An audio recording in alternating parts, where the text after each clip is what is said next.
impact sur la productivité. Moi, j'aimerais bien te poser la question, elle ressemble à quoi ta semaine? There is no tomorrow.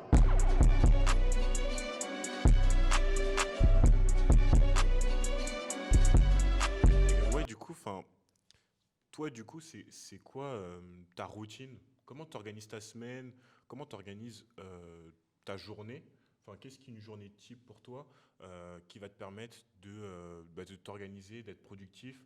On parlait des réseaux sociaux, on sait que c'est une distraction, mais comment toi tu fais aujourd'hui pour voilà, avancer dans tes projets Franchement, déjà, je t'avoue que moi, j'ai pas de routine type. Tu sais, j'ai pas la Ok, routine, je me lève le matin, je fais ci, je fais ça, parce qu'en fait, mes semaines, elles changent du tout, tu vois. ok. Par exemple, cette semaine, c'était vraiment focus sur les délices de Jaya.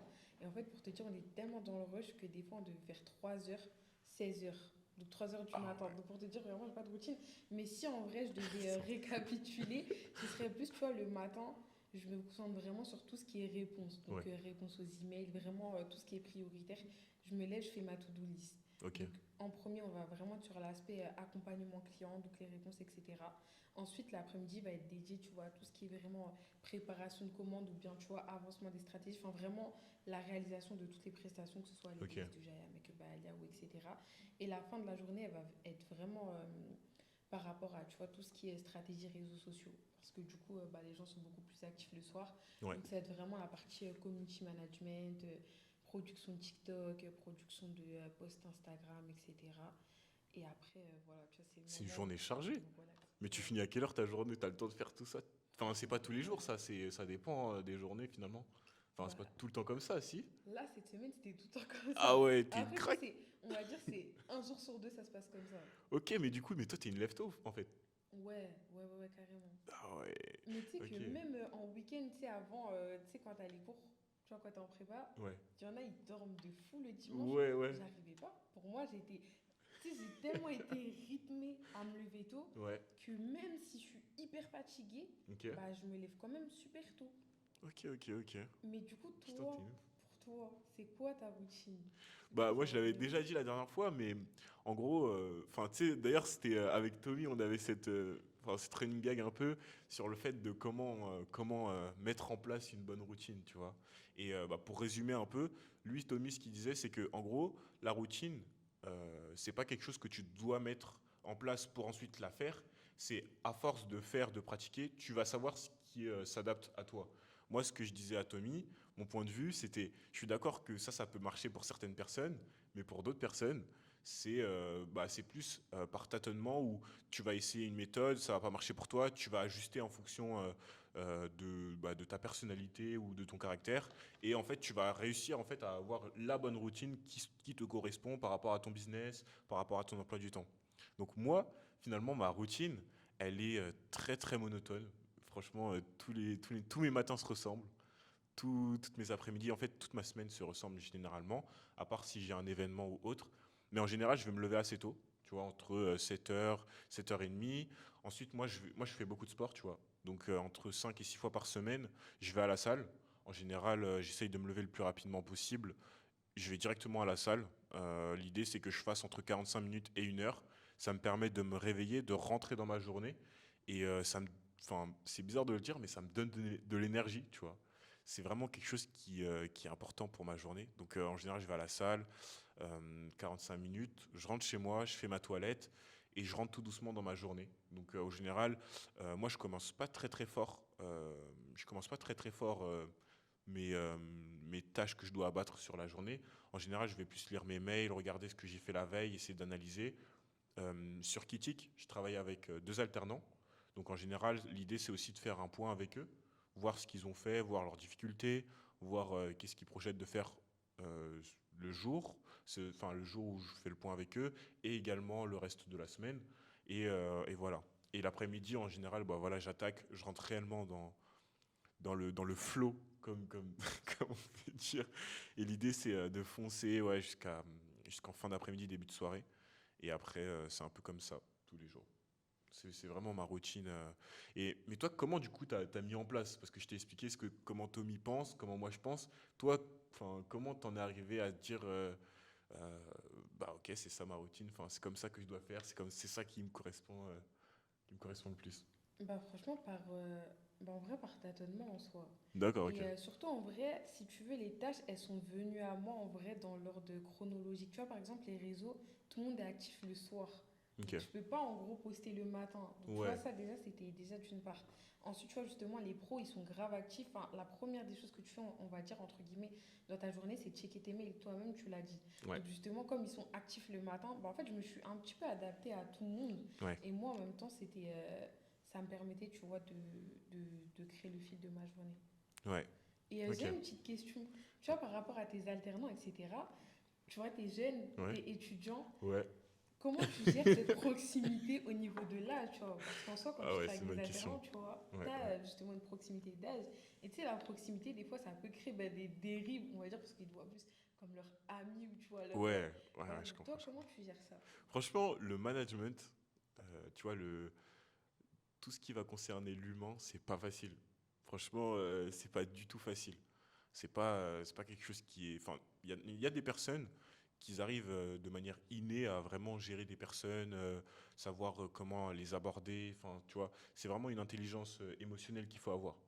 Moi, comment je fais pour gérer? Bah, en fait, j'apprends tous les jours. Donc, au départ, c'est vrai que tu sais, être manager, parce qu'au final, c'est vraiment manager des personnes, c'est pas compliqué en soi, parce que toi, tu connais ton business, tu sais ce que tu as besoin, tu sais pourquoi tu les as embauchés, pourquoi ils sont là. Donc, en fait, tu n'as aucune difficulté. Alors, enfin, t'as pas beaucoup de difficultés à leur dire ce qu'ils doivent faire, tu vois. La grosse difficulté, c'est déjà de se mettre à leur place et de savoir ce que eux sont capables, sont à l'aise de faire, mais vraiment dans la profondeur. Bien sûr, avec les entretiens, normalement, tu as une idée du profil que tu as en face de toi, mais en fait, vraiment le point crucial au départ, en tout cas, quand une personne vient de rentrer dans ton entreprise, c'est vraiment de savoir en fait qu'est-ce que cette personne est capable de faire, euh, qu'est-ce qu'elle est à l'aise à faire, qu'est-ce qu'elle aime faire. En fait, vraiment mettre un point d'honneur sur ce qui lui plaît, en fait, tu vois. L'idée, Mhm. c'est vraiment que ça fit de ce côté-là, tu vois. Et une fois que ça, c'est maîtrisé, ou en tout cas, c'est partiellement maîtrisé, c'est aussi de savoir comment tu vas lui dire. Parce qu'il y a des personnes qui vont avoir besoin de beaucoup plus de temps, qui vont poser beaucoup plus de questions. Tu as des personnes qui vont capter direct, donc tu peux aller droit au but, hop, hop, hop, tu vois. Et tu as d'autres personnes où tu vas devoir faire des calls avec eux, tu vas devoir vraiment être à côté d'eux, leur montrer ce que tu veux faire. Aujourd'hui, comment moi je fais, bah écoute, j'ai la chance d'avoir deux alternants qui captent assez vite ce que je leur dis. Donc c'est vrai qu'ils sont encore jeunes, des fois ils font des erreurs, etc. J'essaye d'être proche avec eux, mais pas d'être leur pote. Ça, c'est le Mhm. piège, ça. C'est ça, je Parce comprends. on a quoi? On a 3 ans de différence, même pas. Enfin, ils ont l'âge à mon frère, donc en vrai, on n'a pas beaucoup de différence. Ça pourrait être grave mes potes, en fait. J'ai des potes qui ont leur âge. Donc franchement, c'est un côté positif, parce qu'on parle le même langage, on se comprend. Mais ça peut aussi avoir un côté perverse où ils peuvent se sentir trop à l'aise et du coup être moins performants. Donc moi j'essaie vraiment d'être à l'écoute déjà, vraiment les écouter. Quand ils ont quelque chose à me dire, de me faire des retours également. Moi je leur fais des retours, mais toujours dans la proximité. On est là pour grandir ensemble, pour échanger. Moi j'apprends, eux ils apprennent. Et en fait c'est un échange, tu vois. Mais voilà, j'essaie quand même de garder une petite distance, on va dire, professionnelle. Donc je suis le manager cool, entre guillemets. Après, voilà. Enfin, peut-être ils diront le contraire, mais non, mais en vrai, on s'entend bien. Donc ça va, je m'en sors pas mal en vrai. Et toi, enfin, toi, c'est quoi ton point de vue par rapport à tout ça? Est-ce que tu penses que tu ferais une bonne manager? Enfin, je sais pas si tu as déjà travaillé avec des personnes, Ouais, des j'imagine. Donc, stagiaires. des Mhm. stagiaires, tu as déjà eu des stagiaires. Mm. Donc, Justement, c'est pour ça que je me permets de te poser la ouais, question parce que c'est vrai que bah, du coup, moi j'ai 21 ans, tu vois, et quand ouais, j'en ai engagé certains, j'en avais encore 20, ouais, et tu vois, ils en avaient 19. Donc, des fois, tu sais, faut te positionner de manière ferme, et tu sais, ouais. en même temps, tu te dis, c'est des jeunes, etc. Donc, c'est pour ça que j'ai mis beaucoup de temps, tu vois, moi, à m'adapter et Mhm. à trouver un juste milieu entre être amicale, entre guillemets, Ouais. pour, et garder ce côté professionnel. Mhm, mhm, Donc mhm. c'est vrai que ça a été compliqué pour moi, c'est pour ça que je te pose la question pour savoir si toi ça a été direct, si c'était fluide et si Ouais. tu avais réussi à trouver l'équilibre directement, tu vois. Ben, moi, je dirais, en fait, ça peut être entre guillemets. Tu peux voir ça en mode, c'est une famille, tu vois. En gros, vous êtes une bande de potes, mais vous restez professionnel. Quand il y a quelque chose à se dire, faut pas qu'il y ait cette barrière de, Mhm. bah non, en fait, je vais pas. Enfin, faut vraiment être, comme tu dis, ferme. Quand ça va pas, faut le dire. Faut pas avoir peur de le dire. Bien sûr, faut mettre les bons mots en fonction de la personne que tu as en face de toi. Mais tu peux avoir. Moi, je pense qu'aujourd'hui, tu sais, avec bah, justement les nouvelles générations, c'est important d'avoir cette proximité avec ces salariés qui se sentent à l'aise, qui se sentent aussi en confiance, qui se sentent à l'aise de pouvoir communiquer, dire quand ça va, quand ça va pas. Et je pense que comme ça, on peut être largement plus performant que avoir des règles strictes, ne pas dire ça, Ouais. etc. Tu vois. Mhm. Moi, je suis beaucoup dans le tutoiement. Bah, de toute façon, je suis jeune, donc enfin, j'accepterai pas qu'on vous voit. Enfin, en vrai, il n'y a pas de ça enfin, il y a pas de ça dans mon entreprise. Donc, franchement, ça se passe super bien. Bah, c'est le principal alors. Moi, je voulais aussi aborder un autre sujet avec toi. Mhm. Parce que je sais que tu es un peu timide. Est-ce que je me trompe? Ouais, ouais, Voilà, tu es un carrément. peu timide. Ça, je le sais. Moi, je suis un ancien timide. Donc, Ouais. Faudrait que tu me donnes les tips pour sortir moi, de je suis un ça. ancien timide. À la base, je parle pas. Franchement, si on demande à ma bande de... D'ailleurs, dans mon groupe d'amis, c'est moi qui parle le moins, en vrai. Tu vois, je suis vraiment Mhm. la personne un peu réservée. euh, en- Enfin, avant, j'étais quelqu'un de timide et tout. Donc maintenant, j'ai réussi à aller au-dessus de ça. Mais euh, on parlait tout à l'heure en off du fait que bah, des fois, tu as du mal à t'exprimer en public. Là, le fait de pouvoir parler devant une caméra, c'est quand même un exercice pour toi, Ouais, de dans le ouf. sens où tu n'es pas forcément à l'aise, quelque chose, enfin, c'est pas quelque chose sur lequel tu as l'habitude de travailler. Euh, Comment tu réagis face à ça déjà? Ça, c'est la première question. Franchement, sans te mentir, j'essaye de. En fait, dès que j'ai peur, je me dis, vas-y, fonce, essaye, tu vois. Ok. Pareil, il n'y a pas trop longtemps, tu vois, j'ai fait ma première conférence. Et pour moi, en fait, c'était un rêve. Ah ouais, la Mais tu conférence sais, aussi, c'était en c'est plus une dinguerie. un stress. Parce que je me dis, est-ce que. Enfin, moi, ce qui m'inquiétait, c'était vraiment déjà la valeur ajoutée que mon pitch aurait, tu vois. Ouais, ouais, ouais, Donc, ouais. je me suis vraiment entraînée, donné les moyens, puis il fallait tenir le regard avec le public. Au final, il y a tellement de personnes qui tu regardes, etc. Donc, moi, c'est simple pour essayer de, on va dire, sortir de cette timidité. J'essaye de faire vraiment tout ce qui est possible, tout ce qu'on me propose. Après, le truc vraiment que j'arrive pas encore à faire, tu vois, c'est prendre mes propres réseaux Ouais, et tu sais, faire, tu vois, par exemple, du contenu comme toi, avec ouais. Kiki, tu vois, vraiment Ok. poser la caméra et parler. C'est chaud Genre, ça au début. tu vois, pour l'instant, je fais vraiment, j'essaye avec le podcast C'est progressivement, chaud. j'essaye avec LinkedIn et tout. Mais là, je vais vraiment essayer, tu vois, de me fixer des nouveaux objectifs et d'aller, tu vois, sur Insta, sur TikTok et vraiment commencer à parler et de voir Ok. comment ça prend, etc. Donc en fait, c'est vraiment, tu prends sur toi. Mais comment justement tu as réussi à passer cette étape de bah, d'essayer de faire des choses. Enfin, qu'est-ce que tu dirais aujourd'hui à un timide qui veut se lancer mais qui a peur de se lancer? En vrai, je pense que tu vois, la douleur des regrets, elle est beaucoup plus forte Ok, ok, que, c'est tu sais, intéressant. le truc de j'ai pas tenté. Enfin, tu sais, t'as le j'ai pas tenté et j'ai tenté, mais ça a raté. Moi, je préfère me dire j'ai tout essayé et Ouais, puis, tu vois, ça a donné tel ou tel résultat que de me dire ouais, il y a 10 ans, j'aurais pu peut-être faire un podcast, mais j'ai hésité parce que j'étais trop timide ou j'aurais pu faire une conférence, peut-être que ça m'aurait apporté ci ou ça, ouais, mais comme j'étais trop timide. Et tu ouais, sais quoi, justement, en parlant de cette conférence, et ben, je te jure que ce jour-là, j'ai fait un truc que je ne faisais jamais. C'est le fameux réseautage. Toi, je sais que tu n'as pas de mal avec ça et que tu sais, ça te dérange pas d'envoyer un petit message pour dire ouais, ton profil il est intéressant, ça te dit pas qu'on se voit. Et ouais. ben moi, je t'assure que j'arrivais pas. Et ce jour-là, bah, j'ai rencontré bah, Daphné en conférence. En plus Et Daphné, ouais. c'est ça. C'est Et ouf. en fait, tu sais que moi, j'étais grave timide, mais je me suis dit, franchement, cette femme, elle a l'air incroyable. Enfin, en fait, je l'avais entendue pitcher, sauf qu'elle est partie en précipitation. Et tu vois, Ok. je voulais lui poser des questions parce que franchement, ce qu'elle disait, c'était super intéressant. Ouais, ouais, Et j'ai ouais. pris mon Instagram et je te jure, j'étais là, j'en vois pas. Et au final, j'ai envoyé le message, est-ce que ça te dit, tu vois, qu'on se rencontre, Ouais, ouais, ouais, qu'on ouais. échange, etc. Et au final, grave bonne surprise. Bah tu vois, Enfin, ouais. ça c'est fait, tout s'est bien passé. Et puis vous la verrez prochainement dans un des épisodes en compagnie Prochain de épisode, Tommy abonnez-vous. également. Donc, donc voilà, donc en vrai, tu vois, je préfère vraiment tout essayer, quitte à ce que, tu vois, des fois j'ai du mal ou des fois, voilà, que de me dire dans 5 ans, ouais, je suis peut-être passée à côté de tout ça parce qu'au Ok. final, j'étais trop timide pour faire ça. Ok, ok. Bah franchement, bravo déjà. Enfin, Merci. c'est incroyable. Et parce que tu vois là, tu as parlé déjà de passer le pas, du regret. Et je pense que c'est quelque chose aussi que bah, moi, en tant qu'ancien timide, c'est ce que j'avais. J'avais peur de regretter, de ne pas m'être lancé. Mais il y a aussi une autre chose qui peut nous freiner, c'est la critique. Mm, mm. Rapidement, est-ce que toi, enfin, par rapport à la critique sur les réseaux sociaux, qui des fois peut être virulent, peut être très violent, comment toi tu réagis? Qu'est-ce que tu en penses? Enfin, Est-ce que c'est quelque chose qui t'affecte réellement? Est-ce que c'est quelque chose aujourd'hui où tu te dis, ok, je vais recevoir des critiques, ça c'est sûr, mais it's ok, tu vois. Enfin, en gros, comment toi tu réagirais ou comment tu réagis face à la critique déjà? Moi, tu vois, justement, ça me choque de voir, tu sais, tous les commentaires dans des vidéos qui critiquent des personnes parce que vraiment, je n'ai jamais mis un commentaire négatif de toute ma vie.